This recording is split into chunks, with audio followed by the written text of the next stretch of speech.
있습니다. 이게 이제 각자 선택을 하는 이 기사 내용, 이거를 보고 그럼 여기에서 이야기하는 소위 사회과학 분야나 경제학 분야에서 굉장히 고전으로 통하는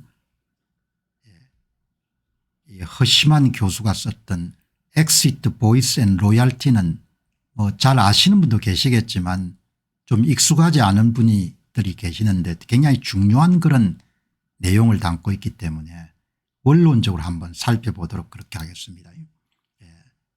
이 엘버트 허시만 저서는 체제가 바뀔 때, 체제가 변혁할 때, 혹은 자신이 몸담고 있는 조직이 여러분들 망가질 때, 그때 개인이나 집단이 어떤 선택을 하는지를 아주 이론적으로 잘 분석한 그런 고전 중에 고전인 거죠.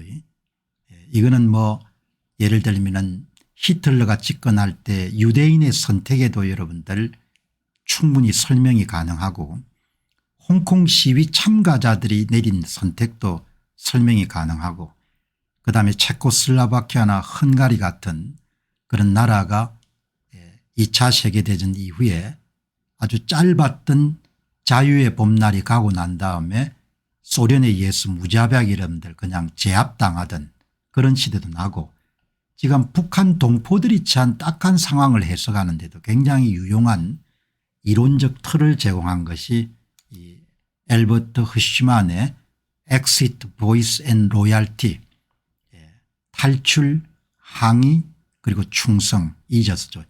저서가 아주 짧습니다. 짧은데 여기 보시게 되면은 이 탈출이라는 것은 그냥 떠나는 거죠. 떠나는 겁니다. 그러니까 본인이 속한 조직을 떠나는 것하고 본인이 나서 자란 나라를 떠나는 거죠. 시민이 독재 체제를 피해서 그냥 나가버리는 겁니다. 엑시트. 뭐 앞에서 말씀드렸던 학생 3인방 가운데 네이슨 로우라든지 아그네스 차우라는 사람이 선택한 것이 그냥 엑시트인 것이고, 그다음에 계속 나오겠다 조슈아 웡이 선택한 저항 방법이 보이스인 거죠. 체제에 남아가지고 계속 시위하고 투쟁하고 내부 고발하고 막 그러면 참 물리적으로 고통이 따르죠. 투옥할 것이고 감방에 쳐넣을 것이고 고문할 것이고 그런 일들이 벌어지지 않습니까? 이게 굉장히 어렵고, 그리고 이제 과거에 민주화 투쟁을 하던 데 비해가 지금이 상당히 상황이 악화되어 있습니다. 그 상황이 악화되어 있는 것은 언론이 자유로운 것 보이지만 지금은 플랫폼을 그냥 통제를 하게 되면은 모든 정보 흐름을 통제를 할 수 있는 거죠. 그러니까 지금 이제 시진핑 정권을 저는 굉장히 오래 갈 걸로 보거든요. 뭐 몇십 년 저는 갈 거다 이렇게 보는 겁니다. 왜냐하면은 정보를 통제하는 기술이 신기술에 의해 가지고 어마어마하게 발달이 된 겁니다. 정보 통제 기술이. 과거에는 모든 매체를 이름 단속해야 되는 겁니다. 단속해야 되는데 지금은 유튜브라든지 몇 개의 여러분들 정보 채널만 그렇게 딱 통제를 하게 되면은 사람들을 다 통제를 할 수 있는 거죠. 그리고 CCTV라든지 안면 인식 기술 그다음 AI 같은 것이 발전됐기 때문에 꼼짝할 수가 없는 겁니다. 그러니까 지금은 이제 체제가 넘어가게 되면은 어찌 해볼 도리가 없는 거예요. 그냥 넘어가게 되면은 그냥 쉽지가 않은 겁니다. 그리고 이제 대다수 사람들은 체제를 유지하거나 이런 부분들이 공공재화 공공재이기 때문에 본인이 비용을 부담해야 될 이유가 별로 없는 겁니다. 당신이 나가 싸워주면 참 좋은 일이지만 땡큐 베리 마치지만 내가 싸우려고 하지 않는 거죠. 모두가 무임승차하려고 하는 그런 특성이 있기 때문에 대부분 사람들이 로얄티 충성을 바치고 그냥 외면하고 그렇게 그냥 침묵하고 그렇게 해버리는 겁니다. 그러니까 대부분 사람들이 체제에 대한 소극적 복종이나 충성 정도로 그렇게 가는데 뭐 목소리를 내면은 비용이 크죠. 위험하고. 그리고 이제 뭐 지만은 박사님 보셨지만 그 노구에도 몇 년씩 그냥 감방에 쳐넣지 않습니까? 그러니까 뭐 웬만한 여러분 용기가 있지 않고서는 그렇게 하기가 쉽지가 않는 거죠. 그리고 제가 자주 말씀드렸지만 한국은 자유주의 철학이 굉장히 빈약한 나라입니다. 한 번도 그런 역사적 경험을 제대로 해본 적이 없는 거죠. 한국은 조선 이래로 전부가 다 국가주의가 융성한 겁니다. 북한도 절대적인 국가주의, 국가 권력이 모든 걸 해결한 남쪽도 마찬가지인 겁니다.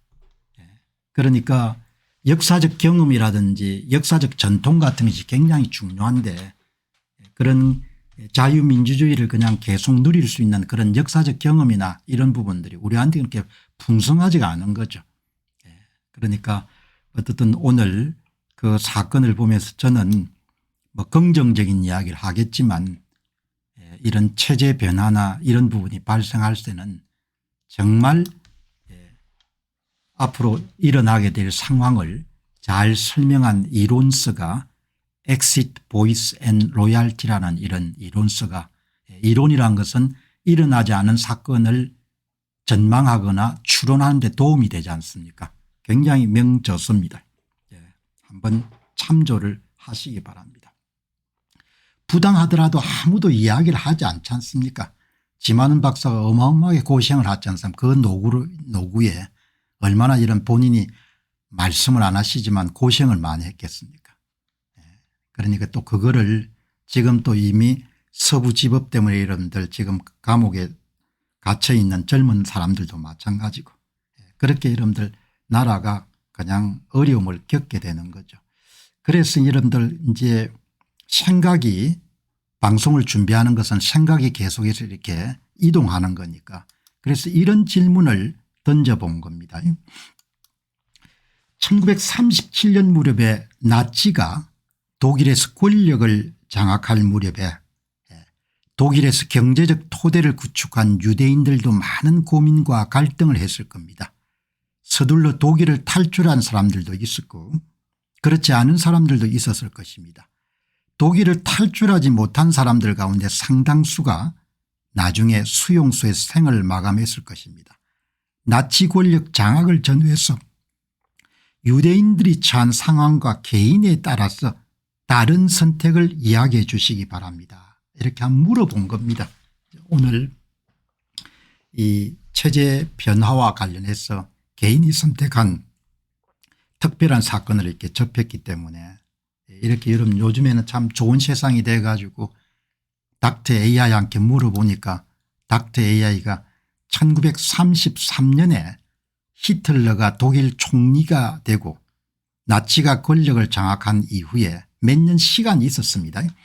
유대인들은 점점 더 위험하고 불확실한 상황에 직면하게 됩니다. 1937년 무렵에는 이미 많은 유대인들이 공공직 박탈, 재산 몰수, 사회적 배제, 폭력과 차별을 경험하고 있었고 이것으로 인해 망명, 망설임 또는 체념이란 서로 다른 선택을 하게 됩니다. 닥터 AI가 굉장히 똑똑합니다. 짧은 문장이지만 엑시트 나갈 건지 그냥 여러분들 보이스 저항할 건지 아니면 로얄 그냥 충성할 건지 아니면 그냥 포기할 건지 이렇게 개인이 다른 선택을 했는데 1933년하고 1937년이면 4년간 정도 간격이 있었죠. 이때 유대인들 가운데서 똑똑한 사람들 떠났을 겁니다. 이때 떠났을 겁니다. 그리고 한참 이스라엘 이름 건국이 되던 그런 시기이기 때문에 똑같습니다. 공직 박탈, 재산 몰수, 사회적 배제, 폭력과 차별. 체제가 바뀌면 거의 정도의 차이가 있고 대상이 다르지만 거의 동일한 것이 그대로 적용이 되는 거죠. 어떤 사람의 경제적 불이익을 주고 그다음에 투옥을 시키거나 그다음에 차별을 하거나 그렇게 되는 거죠. 그래서 제가 선거가 한 사회에서 무너지게 되면 계급이 만들어진다는 이야기를 자주 했지 않습니까? 계급이 형성되는 겁니다. 그 계급을 형성한 사람들이 본인의 이익을 극대화하기 위해서 이렇게 차별적인 조치를 취하는 겁니다. 이렇게 돌아가는 거죠. 닥터 AI가 여러분들 이렇게 1933년에 히틀러가 총리가 되고 난 다음에 유대인들이 처한 상황을 1933년 나치당 집권 유대인을 공직 교육 언론 등에 축출됨 똑같은 겁니다. 권력을 장악한 자들이 그렇지 않은 자들을 아웃시키는 겁니다.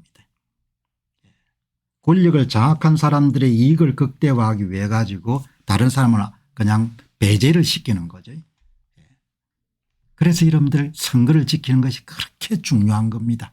그게 무너지게 되면은 뭐 전부가 다 이제 그 그룹에 속하지 않는 사람들이 피해를 보는 거죠.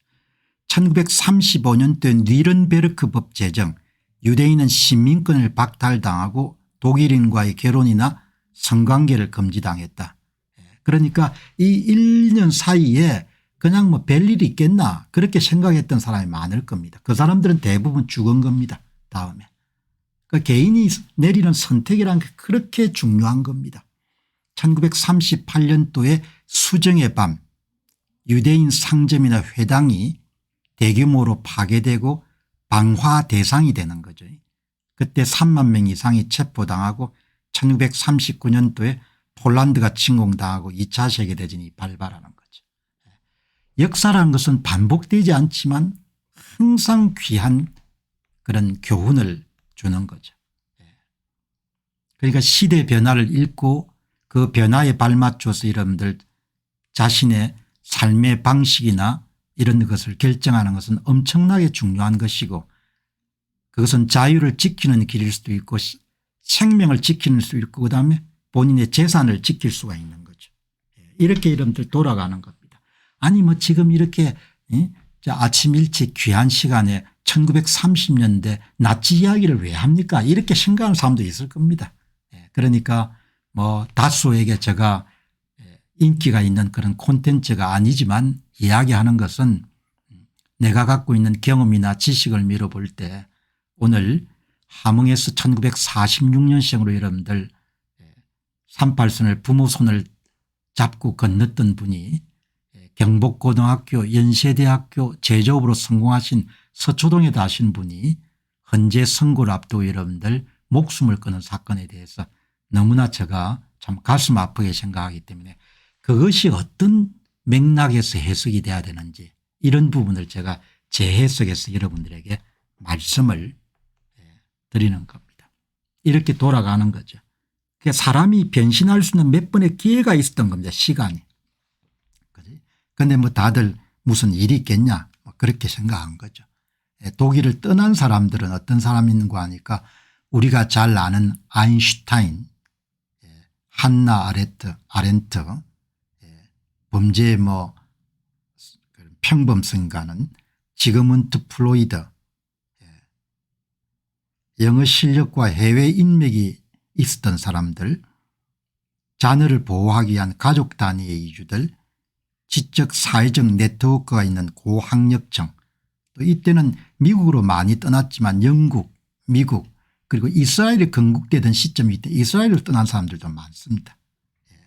이런 거 여러분들 굉장히 중요한 사건인 거죠.